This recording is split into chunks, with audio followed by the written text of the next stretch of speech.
think back to the first class, how did we define ministry? Okay.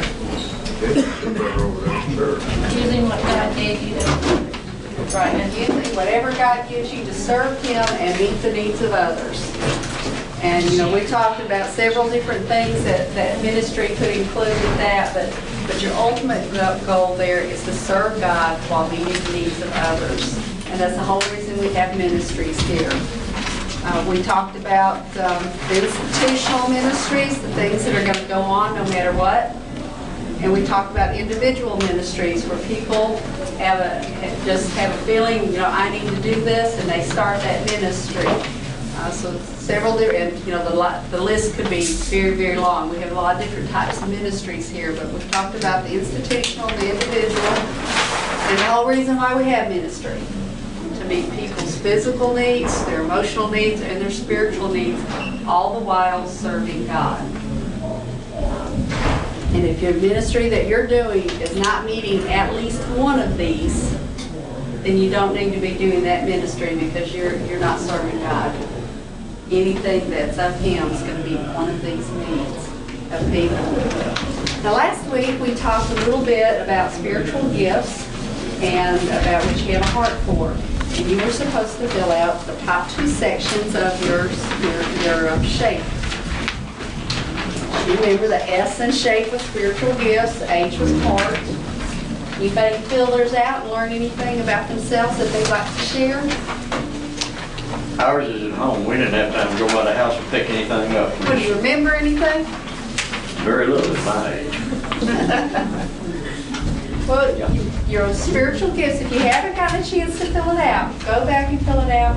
I did turn in the spiritual gift surveys that were given to me, and Miss Cindy has not had a chance to do those. She's been out of town a lot, and they've got a new computer system in that's got some glitches in it, so she'll get those to us as soon as she can. But, you know, go ahead and think about the spiritual gifts that you think you have and why you think you have those. If you haven't done that part, you know, do it this week if you can. And then your heart, what you have a heart for, the things that you love to do. It doesn't have to be related to the church.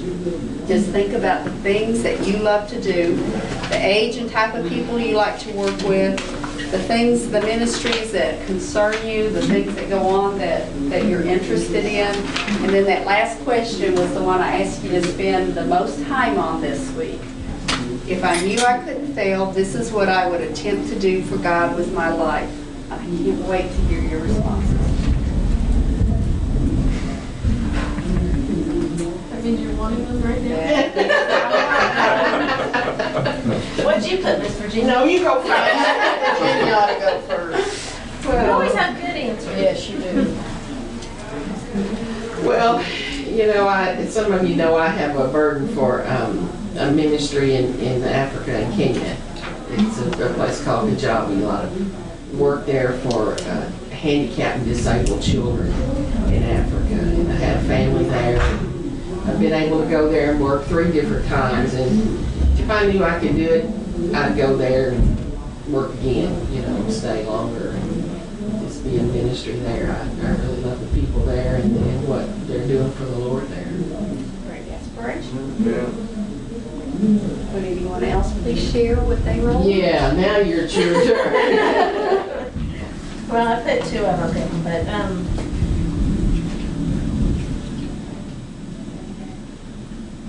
I'd like to work with an orphanage. I put that I'd like to be a part of a medical mission group. And work with an orphanage. Very nice. Anybody else have that? I enjoy working with younger people and older people too. It's thrilling to me. Especially to take the young people and try to lead them to Christ. But I also like to comfort the elderly. Things to do? Anybody You know, else? when she said be part of a medical team, being on the mission field, we tried to get medical people to come down there, and it was so hard. We got a dentist one time that came, and my daughter sat in the dentist chair for 3 hours because he only had so many days to be there. But we could never get a doctor to come. We had 2 nurses that were missionaries that stayed there, but hard to get medical people to come. Sounds like me. I've often thought when my kids were grown, you know, out of the house, where I thought I had time, like you're saying, if I could have the time to go. Anyone else, if you knew that you couldn't fail, what would you do? I didn't write mine down, but I would like to go to Africa. I've been praying for guidance, and I would love to go and minister in Africa. I'd love to just go as long as it takes till I die or whatever. Not Great. Yeah, that's mine, if I, not to go to Africa, but I might go visit Virginia or somewhere. Wherever the Lord calls me to go, but that's basically it, is just have like a little, I mean, I visualize a travel trailer just going from state to state to state to state and doing whatever needs to be done in whatever aspect that needs to happen and not have to worry about financial issues or anything like that. Great. I enjoy, what I enjoy the most is the physical things. I enjoy helping people be more aware of their health. And I work a couple days in a medical clinic, and I really enjoy that because I believe a lot of the things that people have could be preventative if they did the steps, the right choices before they get to the point they're at. And that's one of the things, because I feel like if we feel good, we're going to do a better job for the Lord. That's true. And but I really enjoy that. And my sister passed away 3 years ago, and that just like it spurred a like a passion for me. That's one of the things, if I could like help them, if they would just, take the recommendations, or, if I knew I couldn't fail, telling them. But I'm more I like a situation better where they, they come to me, because a lot of people, a lot of times they don't want you to tell them, hey, you need to be doing this. But that's my thing. Thank you. Anyone else?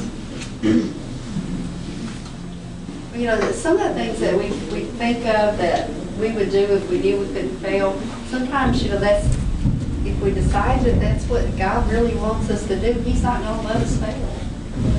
And, sometimes it might seem unattainable, but, that's when God works His best. That's It's when when we it's impossible. try to say, okay, this is how it can happen. A lot of them think it's so hard to be a missionary, but actually it's not hard. Sometimes if we try to do it on our own, we might fail. But if we turn it over to God and we say, God, what do you want me to do? Because I know if you want me to do it, I can't fail at it. And, we may or may not be in our comfort zone during it, because He does want us to stretch. If we're only doing the things that we're comfortable doing, then we don't have to rely on God. But if we can get those things that we're comfortable doing and then stretch it that much further so that we are relying on God, then, He'll say, yes, people can see me, and yes, and He'll show up, He'll do it. I don't know if anybody has a personal experience. Do you have any experiences where you just absolutely knew you couldn't do something and all of a sudden it just happened?